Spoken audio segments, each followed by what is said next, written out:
I'm seeking advice on how to rescue my marriage. To provide some context, I've been married to my husband for 5 years and we've been together for a total of 7 years. For privacy reasons, I'll refer to us as Jeff and Justine. We first crossed paths during our second year at community college. I'd earned a 2-year degree in office management while Jeff pursued a 4-year degree in business administration from a university that offers remote classes at our community college. I'm currently 26 years old and Jeff is 27, and we had plans to start a family later this year. Our dream was to have 4 children, preferably 2 boys and 2 girls. Our marriage was very happy and both our families had a deep affection for both of us. However, this is where I made a significant mistake. I developed a close relationship with someone some might refer to as a work husband. In my case, it was a delivery driver for one of the major delivery companies that serviced our office. To protect his privacy, let's call him Byron. Byron is 25 years old and single, and he had been making deliveries to my office for nearly 2 years. From the moment we first met, there was a connection.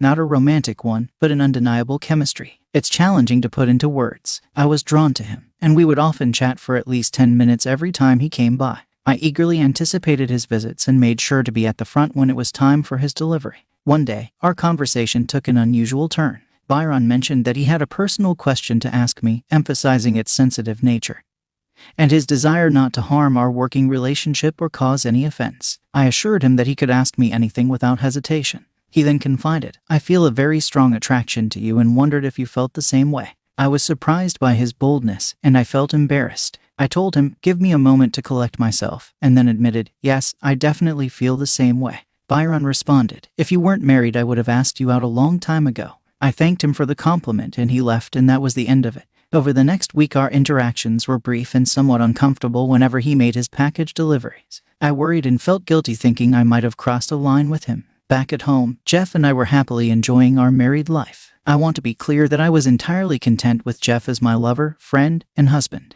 At the time, I believed he felt the same about me. However, I made the mistake of entertaining thoughts about having both my loving husband and some kind of relationship with Byron beyond our work conversations. I later found out that this is sometimes referred to as being a cake eater. I began researching the topic and came across articles on polyamory and open marriages. Initially, I found these ideas ridiculous and distasteful, so I didn't explore them further at that time. I also knew that my husband would not be open to such an arrangement.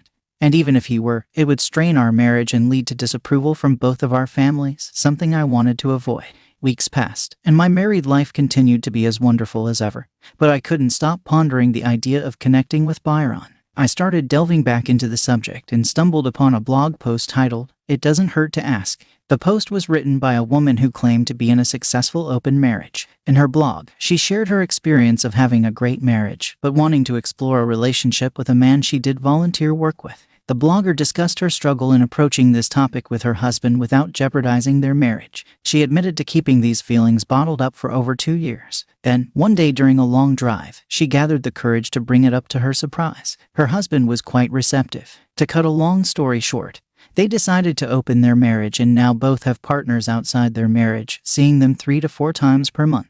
According to the blogger, they've been doing this for 4 years and their marriage is stronger than ever and they're both happier than before. I found her story fascinating because it aligned with my desires, but I was too apprehensive to discuss it with my husband. Then one Sunday morning, while we were casually browsing the web on our phones and chatting at home, I mustered the courage to bring it up. I asked him, "I recently read an online post about open marriages. What's your take on them?" He replied, "You mean where couples are involved with other people?" I confirmed, saying, "Yes, exactly. What are your thoughts on it?" He expressed his disapproval, finding it distasteful, and believed people should simply get divorced if they wanted to have relationships outside of marriage. I mentioned that this concept was gaining popularity in the US and many Western countries. Jeff's facial expression clearly showed his disgust with the topic, so I promptly changed the subject.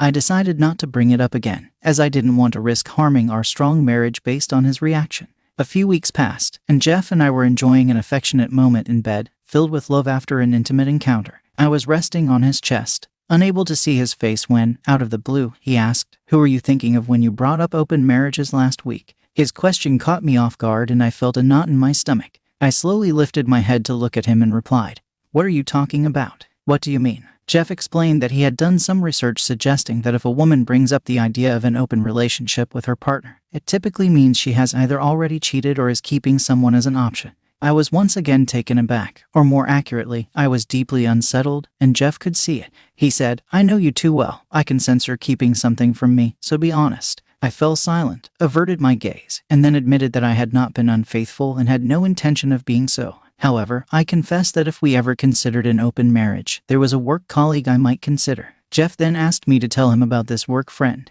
I proceeded to describe Byron and our relationship up to that point, including what Byron had shared about his feelings.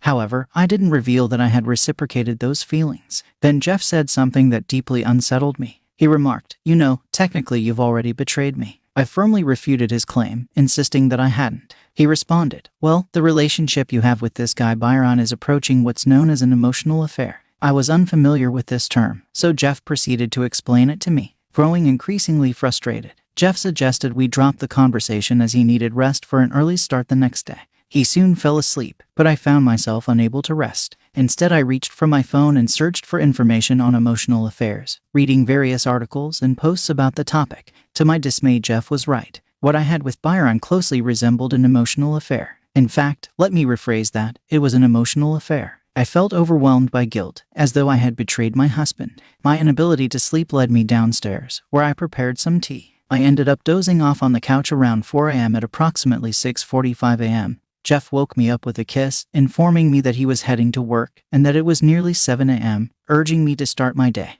I returned his kiss and told him I loved him, as I always did. This time I emphasized the gesture even more, but my mind was plagued by guilt over my attraction to Byron. Several more days passed, and once again we were lying in bed after an intimate moment. Out of nowhere, Jeff mentioned that he'd be open to trying an open marriage if it was genuinely what I desired. This caught me off guard, and I asked, "Why are you bringing this up now?" He explained that he had been contemplating it, considering our previous discussions, and believed that if it was something we wanted to explore, we should do it while we're still young. I expressed my interest, but made it clear that I would never do anything to jeopardize our marriage because Jeff was the most important person in my life. Jeff responded by saying, "If our love bond is strong, it will withstand infidelity." I pointed out that a mutual open relationship isn't considered infidelity since both partners agree to it.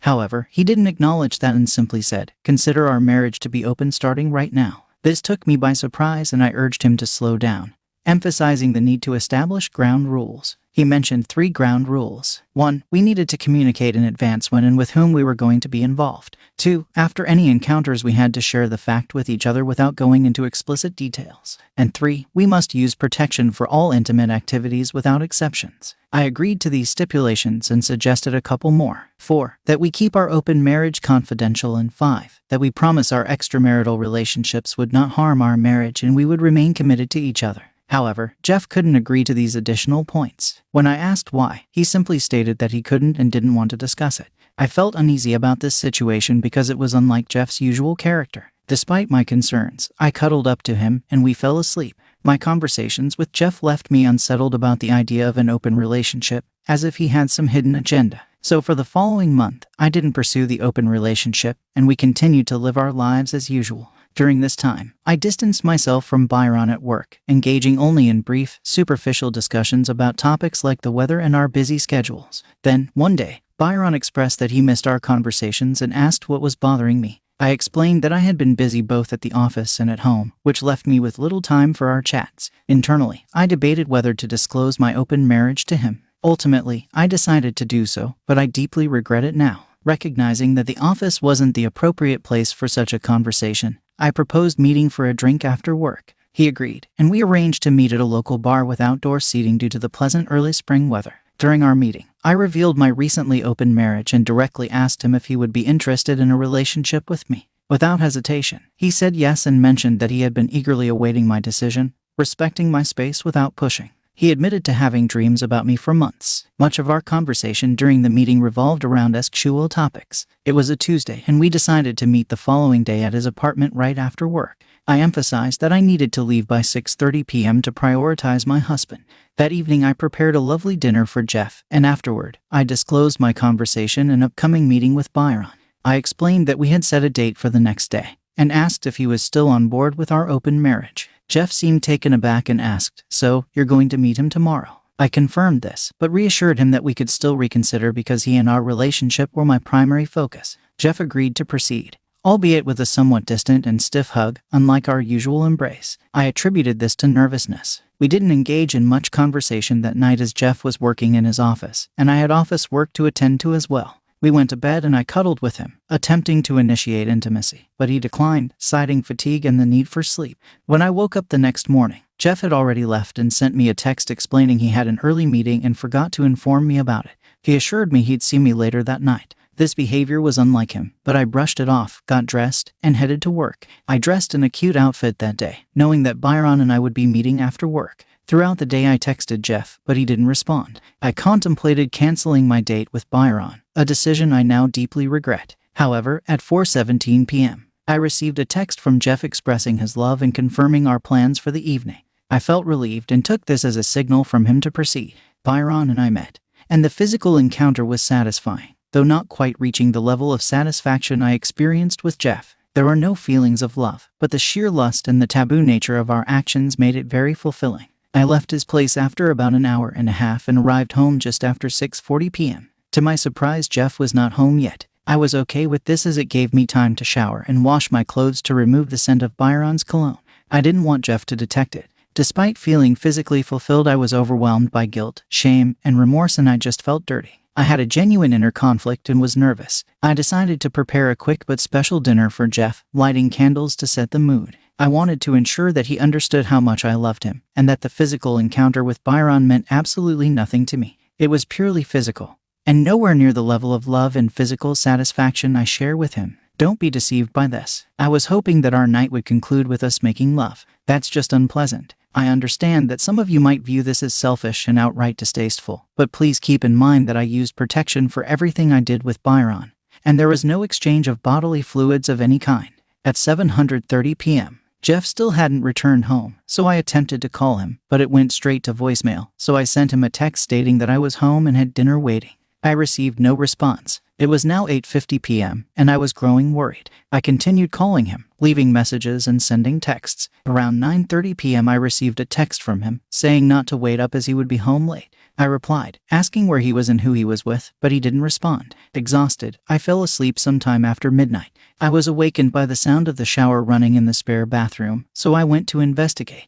The door was locked, which was unusual for Jeff, so I knocked, but he didn't answer. Then, about 10 minutes later, Jeff emerged with a towel wrapped around him and casually asked, "Hey, how was your night?" I replied, "It was okay." He then asked, "Did you sleep with Byron?" I requested that he not use that word, but then admitted that yes, we had been together. I inquired about his whereabouts, and he explained that he had spent the night out at several bars and had been dancing. When I mentioned the scent of perfume on his discarded clothes, he responded, "That's not important because I didn't sleep with her." I asked, "Who is this her?" He argued that since they hadn't been intimate, he didn't need to disclose her identity to me. Jeff had never used such explicit language with me, which raised serious concerns. I then questioned why he had used the guest bathroom for his shower, and he replied that he would be using the guest bedroom and bathroom until I had taken 2 STD tests. This devastated me, and I exclaimed, "What? This wasn't part of our agreement." I ensured that Byron used protection for everything we did. He responded, "Have you never heard of oral HIV or oral herpes? I'm not getting within 6 feet of you until you get the all clear. Consider it my version of social distancing."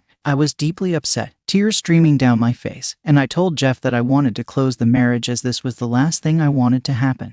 Jeff firmly stated, "No way. You got what you wanted, and I'm going to get mine." Amid my tears, he mentioned that he was heading to bed, emphasizing an early meeting and the need for rest. I remained awake most of the night, crying my heart out, and eventually drifted off to sleep on the couch. When I woke up, Jeff had once again left quietly, sending me a text that said, "Don't wait up for me." I tried calling him, but he didn't answer. I sent texts and left messages throughout the day, but received no response. I felt sick and like I was losing my mind, believing that I had likely ruined my marriage. We didn't have any deliveries that day, so I didn't see Byron. However, I called him at 4:30 p.m. and asked if we could meet that night. He agreed, noting that I sounded upset. I told him I was, and that we would discuss it when I arrived at his place. During our meeting, I expressed my desire to end our relationship, acknowledging that it had been a significant mistake because I loved my husband and wanted only him. I explained the situation to Byron and he understood. He requested one final encounter and assured me that he would have no further personal interaction with me, limiting our interactions to work purposes. I agreed and we had a brief encounter, just plain missionary, lasting less than 10 minutes. Afterward, he commented,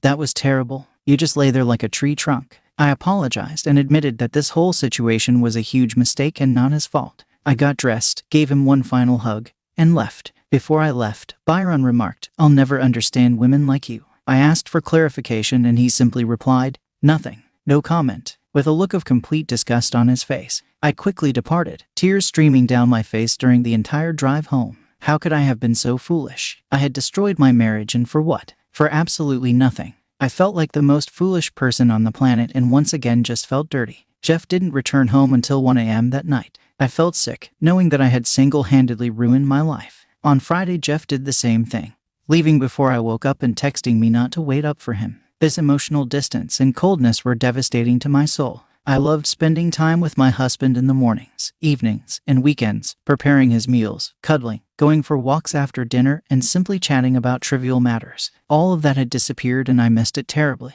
I texted Jeff, expressing my desire to talk with him first thing tomorrow morning, and he agreed, mentioning that he was leaving for the day afterward. I asked where he was going, but he didn't respond. He didn't return home until 1:30 a.m. I remained silent, lying in bed and crying. Once again, he took a shower and went straight to bed. I woke up early, waiting for Jeff to get up. He entered the kitchen at 7 a.m. and poured himself some orange juice. The atmosphere was cold and devoid of emotion. He avoided eye contact, sat down at the table and started focusing on his phone. I got up, went over to him and sat on his lap, urging him to look at me. He initially averted his gaze, but I gently held his face, looking into his brown eyes. I expressed my deep love for him and acknowledged that I had made a terrible decision, not just a simple mistake. I apologized sincerely and promised to do anything to regain his trust and love. He remained silent, staring at me as though I were crazy. I asked if he loved me and he gave no response. I implored him, saying, "Jeff, please, answer me." He admitted that he didn't know. I couldn't hold back the tears and said, "I can make things right."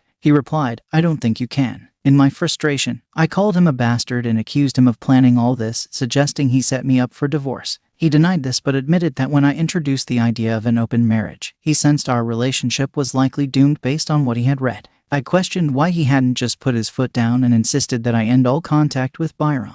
He replied, "You can't force someone to be faithful. You're either faithful or not. And you clearly are not a monogamous person." I cried and pleaded with him, insisting that I was monogamous and begging him not to give up on us. He left without saying anything, mentioning that he'd return after midnight. I reminded him that tomorrow was Easter Sunday, and we had plans to leave at 7 a.m. to drive to my parents' house. My family adored him, and we typically spent almost every holiday with them, especially since his parents now lived in Florida. He informed me that he wouldn't be joining me. I was taken aback and crushed, pleading with him to come along.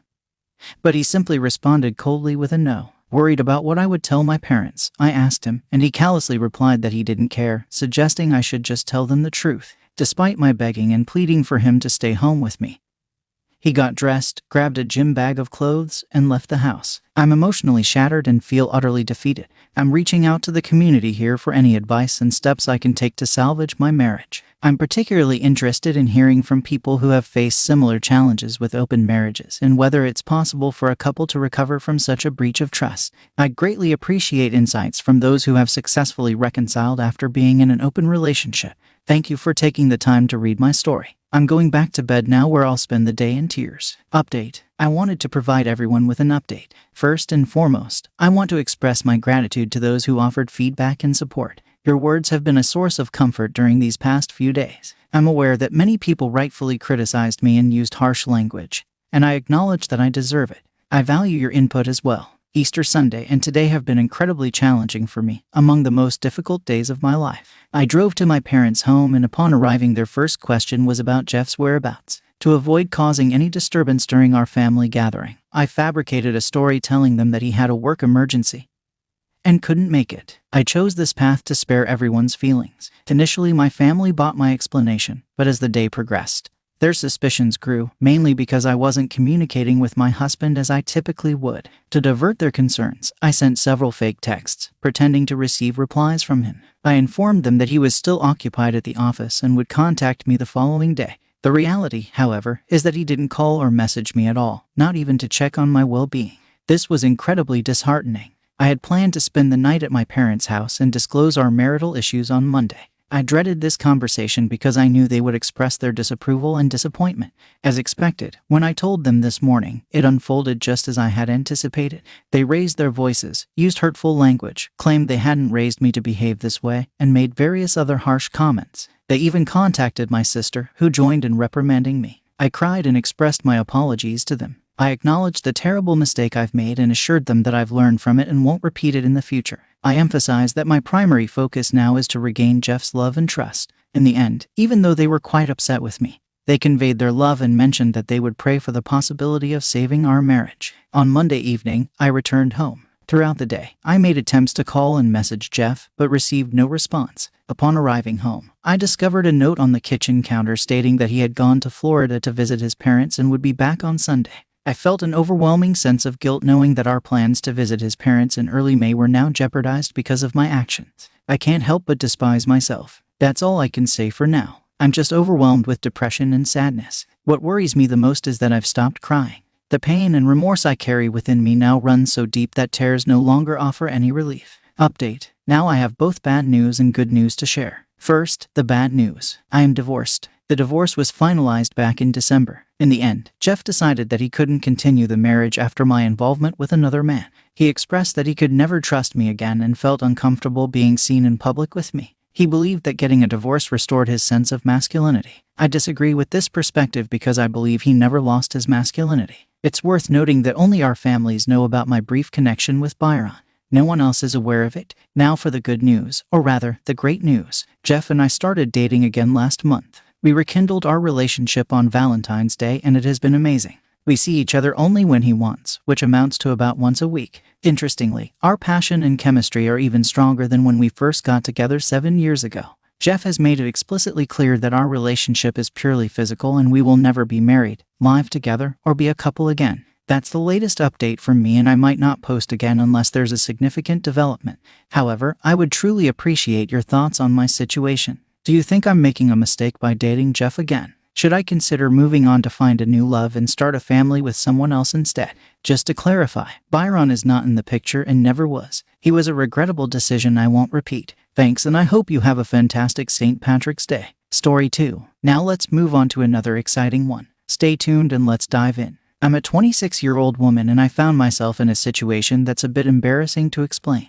My husband, who is 28, and I have been together for over 5 years, including our 4 years of dating before marriage. We both come from the same small town and we're part of the same social circle. About 2 years ago, we moved to the city because my husband had to relocate for work.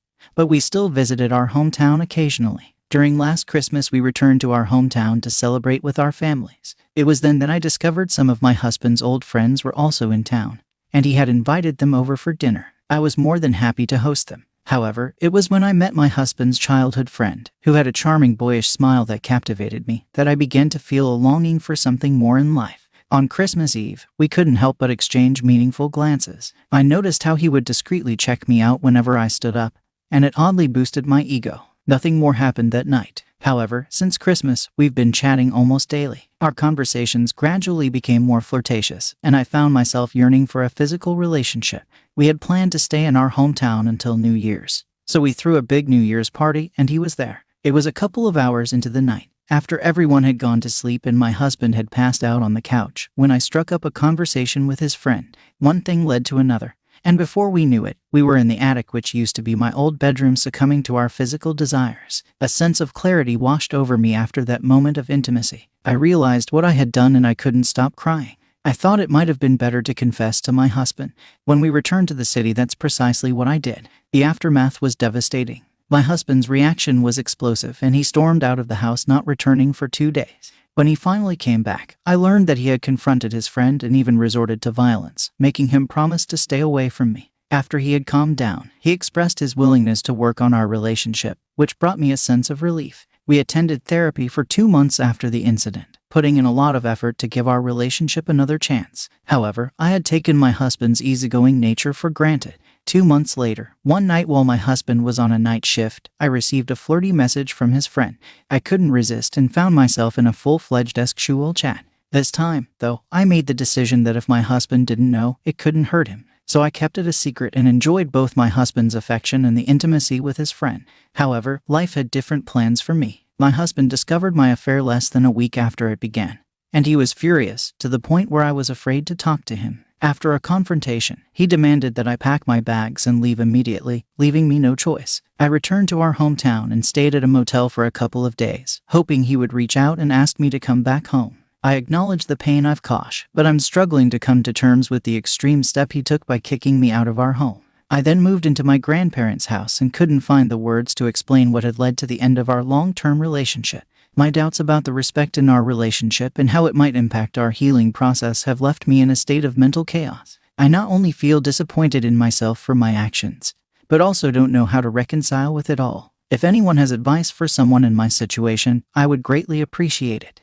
Edit. I had hoped something would change. We did exchange numbers though. I had persuaded my husband to meet his friends one last time before leaving. Edit. I was surprised to discover that he had been monitoring my phone and had read every single conversation with his friend in great detail. I'm in a state of panic. My husband sent me divorce papers this Christmas. It felt like life had come full circle, showing me where our problems began and how I was solely responsible for my own unhappiness. Currently, I'm staying at my grandmother's place, feeling like an outsider, and dealing with the aftermath of my personal life being exposed to friends, family, and acquaintances. Our town is so small that nearly everyone has heard the news, and even those who haven't have created their own versions of the story. I've noticed the way people look at me and gossip, but there's no one to blame for my situation except myself. My husband came to visit me once to return my belongings, and the town started buzzing with talk. Since then, I haven't seen him again. I wish I hadn't done a lot of things, but most of all, deep down, selfishly, I wish my husband had never found out. Then, I could still be leading a happy married life with him. Life has thrown me into turmoil,